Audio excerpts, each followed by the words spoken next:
katika kuhakikisha kwamba wananchi wa mkoa wa Rukwa wanaishi kwa amani na utulivu na bila hofu wala taharuki.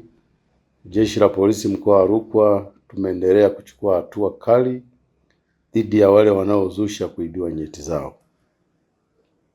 Katika kuhakikisha hilo linafanikiwa, tarehe 20 Aprili mwaka huu 2026 tumewafikisha vijana 8 mahakama ya mwanzo Ilemba, ni hapa wilaya ya Sumbawanga.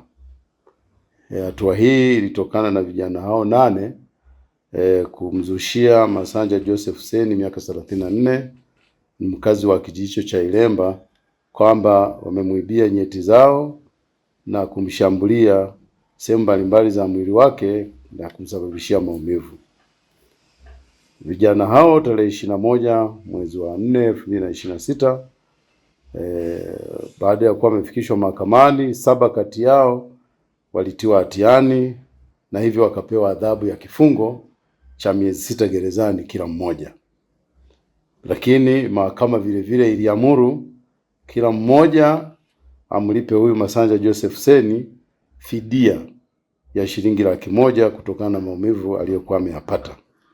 Vijana hao ambao wanasema wametiwa hatiani na kupewa adhabu hiyo ni Joseph Anania Bulaya ana miaka 22, Meshaki Daniel miaka 21, Simon Vitalis naye ana miaka 21, Dismas Gustav Kayumbe ana miaka 22, Emmanuel Richard ana miaka 24 na Charles Juma na mwenye miaka 22.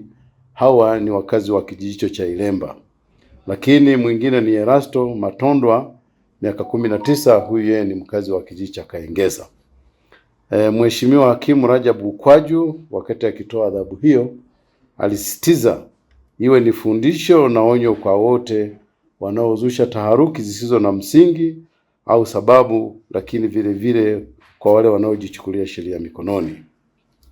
Lakini kwa upande mwingine jeshi letu mkoa wa Rukwa limemtia mbaroni Bosco John Fatachi mwenye miaka 38, mkazi wa kijiji cha Kambo wilaya ya Karambo.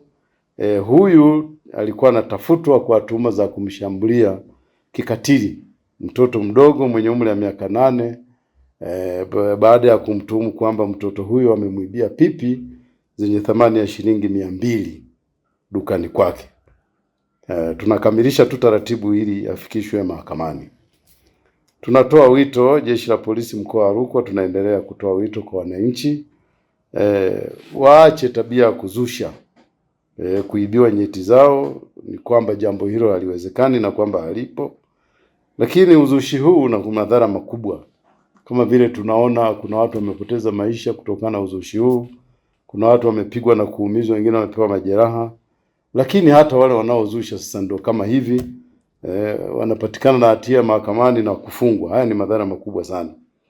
Lakini waombe wananchi vile waendelee kutoa taarifa mapema, taarifa zinazohusu uhalifu, ili jeshi la polisi tuweze kuzichukulia hatua.